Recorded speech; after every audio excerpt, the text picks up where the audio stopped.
Yes. Now I can see faces and eyes. Hi there. Good morning, everybody. Everybody's bright and shiny. I can't use up too many of my minutes. So I want to start by asking, after I say thank you to Loretta, and what an honor it was, I want to tell you, to be on the front line of that march with this incredible woman, and to thank you as Women Connect, and all of you who are here for the UN conference. How many of you either are or interact in some way with the mainstream media? Write something, say something, speak something. There's quite a few of you. How many of you are on Facebook? Whoa! Lots of new friends I'm going to have. How many of you tweet? Okay, all right. Okay. How many of you blog or comment on blogs? All right, okay. Well, there's your winning strategy right there. And I'm very serious about that. The winning strategy I would suggest is employ every medium. And I want to tell you a little story that may help you figure that out. There was a little pheasant who was very, who wanted to fly. And he was walking around the barnyard flapping his wings, and he couldn't get himself up on the ground. And so the bull said, "Why don't you peck around in my cow patties here, and I'm a very strong, powerful animal. I think you can draw some courage from that, and you'll be able to fly." And so the bird pecked around and flapped his little wings and kind of got up a little bit. And so she thought, well, this is a pretty good idea. I'm going to do some more of this. He pecked around and flapped his little wings, and lo and behold, he flew. He flew up to the top of the tree, and he was so happy he started singing his song. And as he was singing his song, a hunter went by and saw him and decided that the bird would be a good lunch, and shot the little bird, and the bird fell to the ground. And the moral of the story is, bullshit may take you to the top, but it can't keep you there. And so to employ that winning strategy, what we have to do is we have to have a really good shovel. We have to constantly be shoveling the good stuff in and shoveling the bad stuff out and stay ahead of the bull.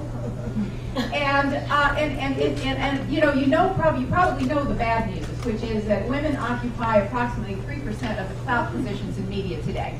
I don't know if any of you read the Women's E-News story this morning, but it actually talks about surveying the media today, and a woman was given 10 stories to analyze on a gender basis, and she found that of those 10 stories, only one actually met the criteria of dealing with women and gender stereotypes and making women central to the story. And but there is also the good news, which is women are, in the U.S. at least, over 50% of journalism school graduates. That's got to start to mean something if we make it mean something. Women are the majority of people who use the internet. We are the majority of bloggers.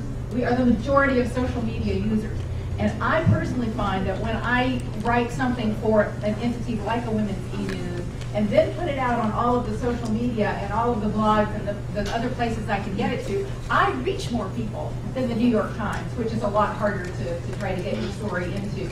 But I say that because I believe that we can employ every medium, that we actually collectively, as women, have the capacity to be delivering our message, to be making women central to the story, to be making sure that the issues that we care about are in fact covered. I don't know if any of you know Katie Orenstein, who runs the Op-Ed Project, but what she found is that women were complaining that we never get our op-eds taken by the major newspapers. Well, so about 10 to 20% of those op-eds on the op-ed page are from women. Guess what percentage of submissions come from women? 10, well, yeah, about 10%, exactly. So you can't get published if you don't submit. And so in my last moment here, I just want to reinforce that principle, that I really think that our winning strategy is to employ every medium, keep the shovel going, keep shoveling the good stuff in, and just don't stop. And finally, have your grassroots network. Oh, there's a prize. Have your grassroots network ready to send 25 letters to the editor to support you when you do get something in. Thank you.